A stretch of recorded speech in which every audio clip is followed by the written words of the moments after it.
পরীক্ষা আমরা নিয়ে থাকি সারা বাংলাদেশে এসএসসি পরীক্ষায় প্রায় ২৭০০ সেন্টার রয়েছে এবং ৬৪টি জেলায় এই ২৭০০ সেন্টার একত্রে পরীক্ষা শুরু হয়। ইতিমধ্যে আপনারা শুনেছেন যে চট্টগ্রামে যখন এই ফ্লাড হলো তখন আমরা একে একে প্রথম রাঙ্গামাটি, বান্দরবন, পরে আমরা খাগড়াছড়ি এবং এরপরে আমরা চট্টগ্রাম পুরা বোর্ডের পরীক্ষা আমরা বন্ধ করে দিয়েছি।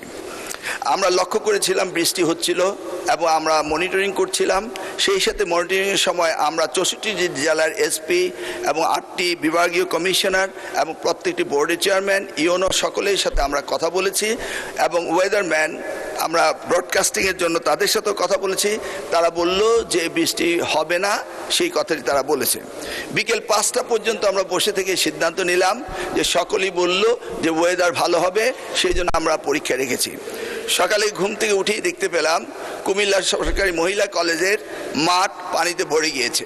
সাথে সাথে আমরা মেয়র সাহেবকে, ফায়ার ডিপার্টমেন্টকে, পুলিশকে, ডিসিকে বললাম যে এই পরীক্ষা কেন্দ্রে স্থানান্তরিত করার জন্য। তারা তখন সকলকে নৌকায় করে ওই স্কুলের ৫তলা ভবন সেখানে নিয়ে পরীক্ষা তারা নিয়েছে।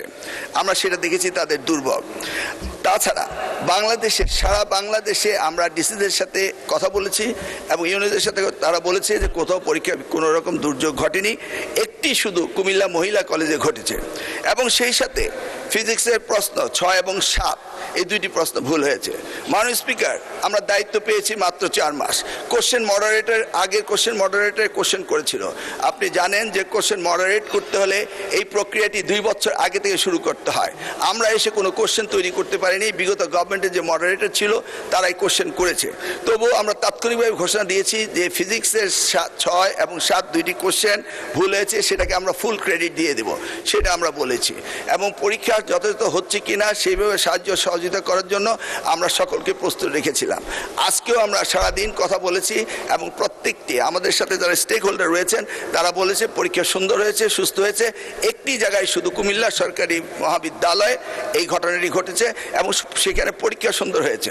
আমরা নির্দেশ দিয়েছি যে পরীক্ষা বিলম্বতে শুরু করার জন্য এবং যে মেয়েটি কাপড় ভিজে গিয়েছিল বাড়ি থেকে কাপড় আনা হয়েছে, ১ ঘন্টা পরে পরীক্ষা নেওয়া হয়েছে এবং পরীক্ষার সময়সীমা বাড়িয়ে দেওয়া হয়েছে। আমি মাননীয় স্পিকার আপনার মাধ্যমে জাতিকে জ্ঞাতার্থে করতে চাই যে পরীক্ষা পদ্ধতিতে আমাদের যে সিস্টেম রয়েছে সেখানে লোকাল যে গভর্নমেন্ট রয়েছেন, ডিসি হতে, ইউনো হতে, পুলিশ হতে, তারা তাৎক্ষণিকভাবে ব্যবস্থা নেবেন যে পরীক্ষা এখানে নেওয়া যাবে কি যাবে না। যদি তারা মনে করেন দুর্যোগ, তারা পরীক্ষা বন্ধও করতে পারেন। আমরা বারবার কথা বলেছেন না স্যার, আমরা ঠিক মতোই নিচ্ছি এবং আপনারা দেখতে পেয়েছেন যে বৃষ্টির পানি কোথায় কোথায় ছিল সেগুলো আমরা সকলেই লক্ষ্য করেছি।